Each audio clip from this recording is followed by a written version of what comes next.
The Economic Freedom Fighters, EFF, leader, Julius Malema, has made audacious claims about economic growth and job creation under President Cyril Ramaphosa's direction. Please kindly hit on the subscribe button as we go into the details.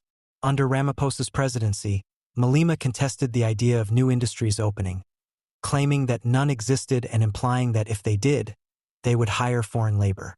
Malema's comments, which he stated at an EFF community gathering, are indicative of the party's emphasis on fighting unemployment and promoting job possibilities for South Africans.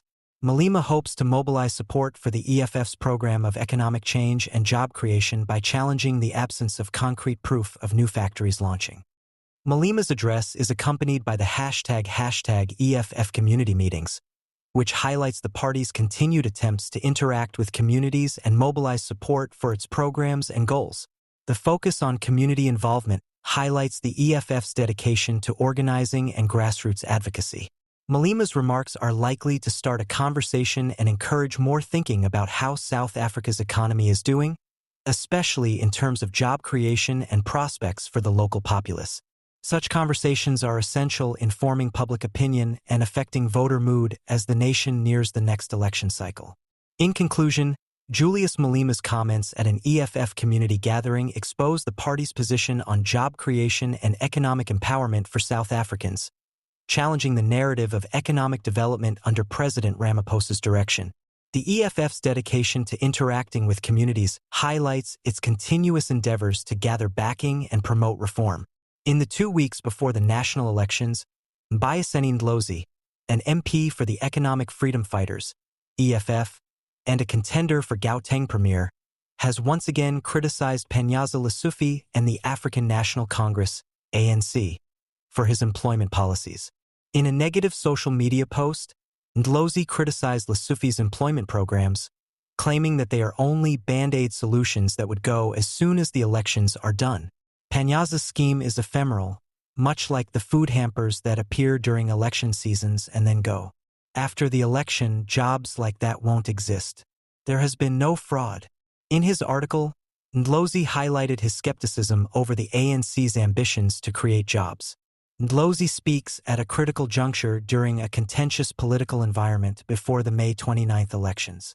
He called attention to the ANC's purportedly inadequate job offers, claiming that they don't constitute real, long-term employment chances.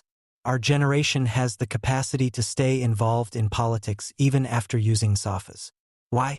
The ANC has no suggestions for the future. They don't know how to create real jobs, he said, emphasizing the commitment of his party to addressing long-term employment issues. The EPWP was harshly criticized by the EFF candidate, who said that its primary beneficiaries were ANC members rather than the broader public. Ndlozi said, "You can't call EPWP, given to ANC crooks through comrade connections, a job." Then he developed a list of demands that included housing subsidies, retirement benefits, a decent salary, health insurance, and the Unemployment Insurance Fund, UIF.